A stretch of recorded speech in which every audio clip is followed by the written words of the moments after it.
I'm making two versions of peach cobbler tonight because I just got the little 5.5 inch cast iron skillets and I'm so excited to make something in them. So I want to try like two different versions. So I'm going to do a peach base and then try two different things.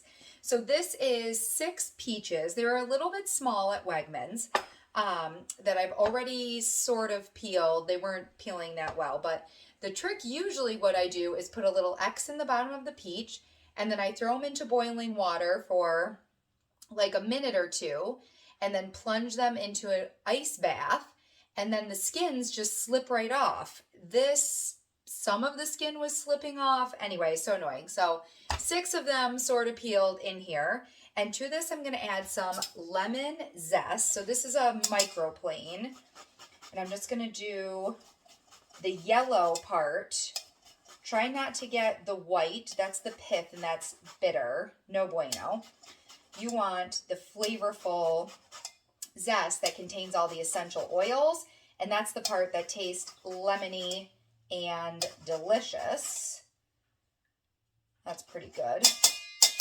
And of course, we're going to do some juice as well. I think just half a lemon for the juice will be fine. We don't want this super liquidy. There we go.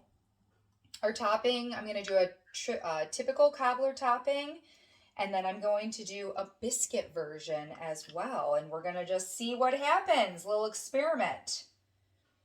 All right, so there's the juice of half a lemon in there. I'm also going to do some brown sugar in the base, and then for my cobbler topping, I'm going to use white sugar. And you guys know I'm not big on measuring. Let's see here. This is a 1/4 cup. Let's do 1/4 cup packed brown sugar in there.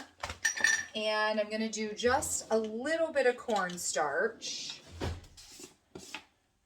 Maybe, this is a 2 teaspoon measure, but I'm not even going to use that much. Maybe like a teaspoon of cornstarch.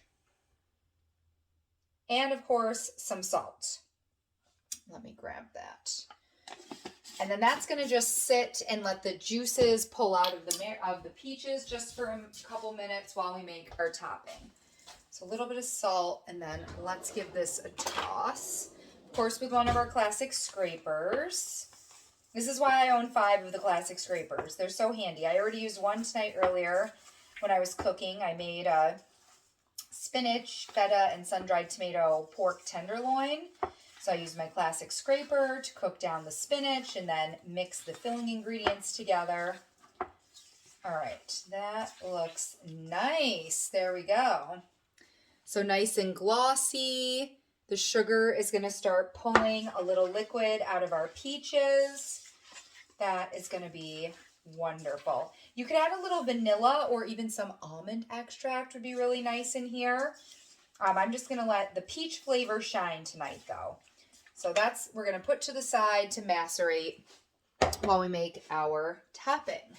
So let's see here. I've got 4 tablespoons of butter melted already. And to this, we're going to add 3/8 of a cup of sugar, which is not a common measurement. So I'm going to have to literally measure out 3 1/8 cups of sugar. There we go. We're also going to add a big pinch of salt to this. Oh, you know what would be nice? Some cinnamon. I'm going to put some cinnamon in the peaches. Just popped into my mind. I'm like, let's do that. I think that, whoa, that is a lot of cinnamon. So that's why we measure into the cap. There we go. Just sprinkle a little cinnamon on there. Put the rest back in the container. My goodness. Put a little in there too. Why not? Cinnamon for everyone. Oh, it's making a mess. There we go. Love it. Give that a little more of a toss because I think that's going to taste really yummy with the cobbler topping. All right, back off to the side. There we go. So back to our topping. Maybe, we can use another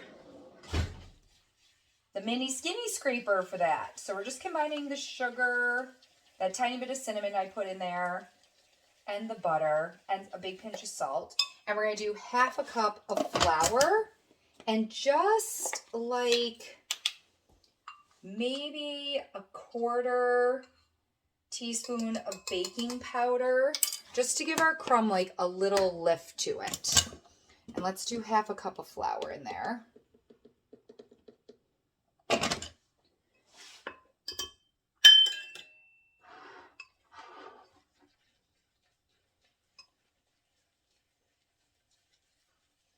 And if it's too wet, you can always add a touch more flour, but we're going to make it into like little crumb pieces to sprinkle on top of our fruit. There we go. We'll be able to crumble that. It's like a cross between a dough and, there we go. Can you guys see that? How it's already turning into crumbs? Perfect. All right. Oh, I'm so excited. All right, here we go. We're going to do our little dishes. And I am going to butter these because we've not used them before. And I don't want the stickiness of the fruit to get on here. They do come seasoned. Like, you can just go for it and use them. But, you know, sugar is super sticky in a cobbler. So let's just grease these. Plus, butter just tastes so delicious with a dessert. I mean, no one's feelings are going to be hurt by having butter in there. And let's grab our fruit. Scoop some of this in. Use our measuring cup. All right, so that's what half a cup of fruit, like a generous half cup of fruit, looks like in each one. I think we can add even some more. These are supposed to be, you know, like personal size, so I don't want to go too crazy. Let's get some of that delicious juice in there. A little more on that one. All right, that looks pretty good. I'm going to save the other peaches for the other thing I've planned. And let's get this crumble on top. Oh, you know what would be good in this too? Pecans. Could also do coconut. You could do peaches and cherries.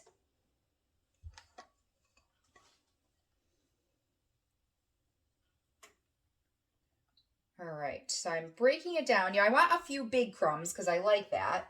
And then some smaller pieces as too to get down into the fruit. There, that looks pretty darn perfect. All right. 2 little mini ones. Now with the other fruit, I saw a recipe for something called Bubble Up. And from what I was reading about it, you use canned biscuits. And let's see, how much fruit do we have left? Trying to decide which size enamel baker to use. I think we can use this small one. So same thing, I'm going to do just a little bit of butter inside it. And then I have a can of, I think they're buttermilk biscuits. I just got the Wegmans ones because, again, we're just trying this. So I'm like, we'll see. I didn't want to put the effort into making from scratch biscuits if this isn't, you know, like that great of a recipe. Let's see. I'm always afraid to open these things. Ugh.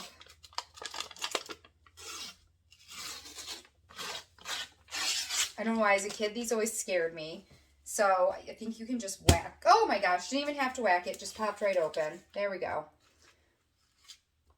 Remember the crescent rolls as a kid? They would, oh God, that really would always scare the crap out of me trying to open them. So this comes with 10. I'm definitely not using all 10. So what I need to do is cut these into quarters. And then they put them into the bottom of the dish. And then put the fruit on top. And then baked it. And it's called Bubble Up because the biscuits puff as they bake, you know, bubbling up. And I'm like, all right, this is fun. I can do that. So I'm just going to do enough biscuits to cover the bottom, I guess. I don't know. That's why it's an experiment. How many biscuits is that? That's 1, 2, 3. That's 5. All right, here's what 5 looks like in the bottom. Does that look good? A little space for them to puff and grow. Whatever, it's going to be delicious. And yeah, then we're just going to do the rest of this right over the top. I'm going to throw both things into a 350-degree oven, and we'll just see how long they take. We want the cobbler, the brown top to get nice and brown and golden. And with this, I want the biscuits to puff up and cook all the way through. So into it goes, and I'll tell you the times. All right, so I cooked our cobblers for 20 minutes at 350, and they got nice and brown. I'm letting them cool just a little bit. That's why I'm able to actually pick up look at that nice brown topping. And then our bubble up, I did have to let that cook for a little bit longer, closer to 25 minutes. And I drizzled the top with a little maple syrup when it came out because it looked like a little dry. So I'm going to do a taste test and just see how they are.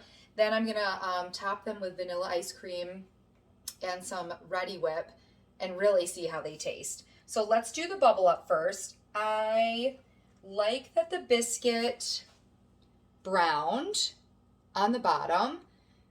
The fruit looks juicy. That's like a lot for one bite though. Hold on.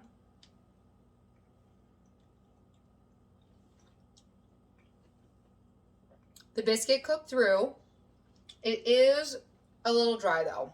I think this would benefit from more sauce or maybe using like a canned pie filling so you have like more of the goo for the biscuit to bake in. The flavor is very good though. The peach tastes good. The biscuits cook through. It does not suck. It needs improvement. It does not suck. The cobbler, or the crisp I should say. I've probably been calling it the wrong thing the whole time. Oh yeah, that looks good. That's got nice juices in the bottom. That also is a large bite. Am I gonna burn my mouth?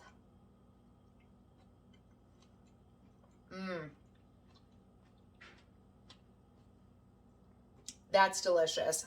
The lemon and the cinnamon is really good together. The topping is crispy and sweet. Oh my gosh. I don't even think I need ice cream on my portion of this, but I know Seth will want some on his. Oh, one more bite. Yum. Oh. Let's make his a la mode for him. This would actually be a really good breakfast too. I know that sounds crazy, but you know, it's not really much different than like a pancake with fruit topping. It's the exact same ingredients. So I'm putting a big scoop of ice cream on top for Seth and some Ready Whip. How cute is that? All right, I hope you guys give these peach cobblers a try, or peach crisp, whatever version, and get the new little mini cast iron skillets. Have a great one.